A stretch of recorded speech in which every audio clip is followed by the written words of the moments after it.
Hello. Thank you for taking the time to watch this webinar. Today I'm going to be talking about emerging technology, shared mobility, and the future of transportation for Southern Maine.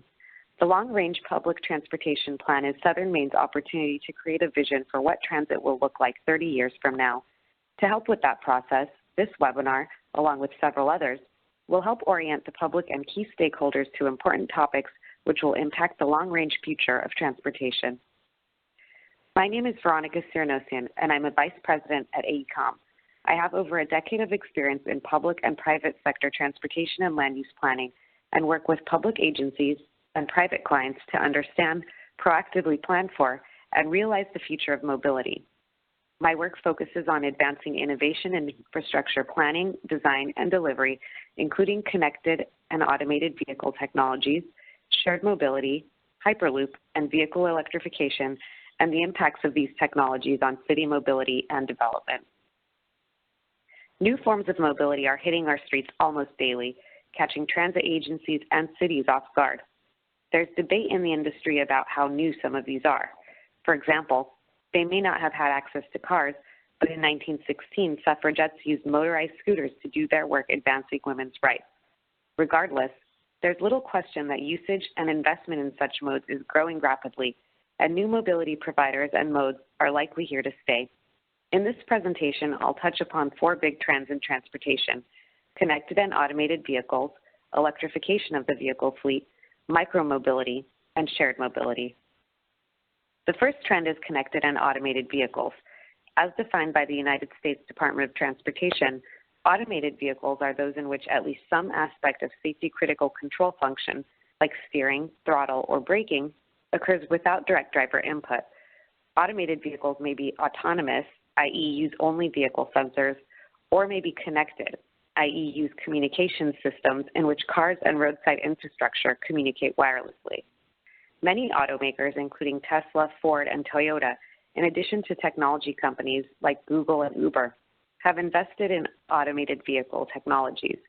Most of these firms are predicting implementation of fully autonomous vehicles by 2021, although it'll likely take decades for the entire vehicle fleet to transition. Autonomous functions are becoming increasingly common, such as parallel park assistance, emergency braking, lane departure alerts, and cruise control. As the technology improves, the contexts where minimal or no driver control is needed will also likely grow. In an area like Southern Maine, a big question is how this will impact travel behavior. Will autonomous vehicles mean more driving or less? If driving becomes easier because the car drives itself, will that incentivize people to move further out into the suburbs or rural areas? We don't yet know the answers to these questions, but they're important to keep in mind as the region pursues goals on compact development, pollution reduction, and more active communities. The next trend is vehicle electrification.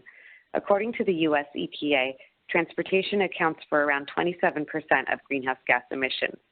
Powering vehicles with electricity from the grid reduces fuel costs, cuts petroleum consumption, and reduces tailpipe emissions compared with conventional vehicles. There are 2 basic types of electric vehicles: all-electric vehicles and plug-in hybrid electric vehicles. In addition to charging from the electrical grid, both types are charged in part by regenerative braking, which charges the battery using some of the energy normally lost when braking. Most electric vehicles have ranges of 80 to 100 miles, while a few luxury models have ranges up to 250 miles.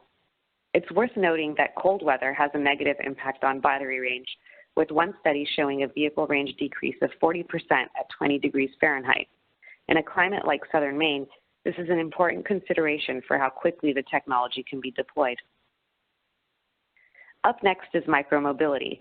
These are small devices used for relatively short trips, such as bike share, shared e-bikes, and e-scooters.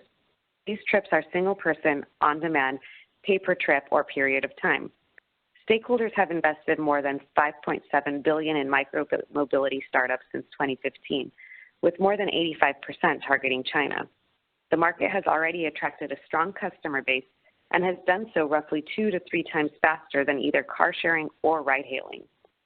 While bike share systems with designated stations originally defined and dominated micromobility, dockless systems have exploded in popularity. E-scooters seem to have come out of nowhere in U.S. cities. Yet, in the year since the startup company Line launched, people have taken 6 million rides on its trademark dockless scooters and bikes, according to the company's first annual report. Overall, in 2018, people took 36.5 million trips on station-based bike share systems and 38.5 million trips on shared e-scooters. As these systems grow in cities around the country, Southern Maine should consider how to best deploy this technology in its communities. A transportation network company, sometimes known as a mobility service provider, is a company that matches passengers with vehicles via websites and mobile apps. While they're not that old, these companies have had substantial influence and growth. Since Uber was founded in 2009, well over 10 billion rides have been completed through its service. Lyft, founded in 2012, has completed 1 billion rides as of September 2018. The two services also provide shared rides that operate more like a carpool. In 2016, Uber reported 20% of its rides globally were shared Uber pool rides. And in 2015, Lyft reported that 50% of its rides in San Francisco were shared Lyft line rides. Since the 2019 IPOs of both firms, there has been a lot of speculation about whether these companies, both of which have yet to turn a profit, will continue growing, or if they'll have to fundamentally change their business models to become sustainable. Regardless, the taxi industry and user expectations are unlikely to ever be the same. Microtransit is another developing technology trend generating a lot of interest in the transit world. According to an Eno Center report from 2018, microtransit is defined as having two key features. It's a flexible, shared ride service that can pick the customer up fairly close to where the customer requests the ride. And two, it utilizes mobile technology to assist with or totally automate scheduling and dispatching.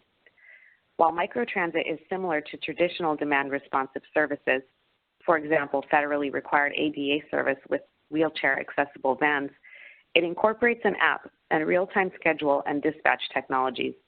This enables microtransit to employ predictive algorithms to optimize locations where the van stops to pick up passengers, predicting in a dynamic way and ahead of time where demand for premium shared ride service should exist.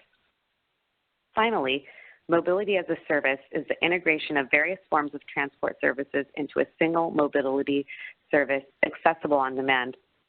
Instead of the current model of personal ownership or separate memberships where a person has a car share membership, a bike share membership, a transit pass, etc., a person subscribes to a mobility as a service operator that packages these memberships together into one subscription. When the customer needs to travel, a mobility as a service operator provides a diverse menu of transport options, be they public transport, ride, car, or bike sharing, taxi or car rental, or a combination thereof. For the user, mobility as a service can offer added value through use of a single application to provide access to many services with a single payment channel instead of multiple ticketing and payment operations. Through this mobile app, mobility as a service promises to provide more convenient alternatives to the use of personal cars. I hope you've enjoyed this presentation on new and emerging technologies.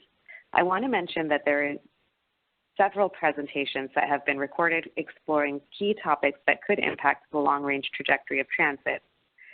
The future of transit has a lot of uncertainties, and it's important to think critically about what the next 30 years will bring for Southern Maine as we undertake this long-range planning process. Thank you.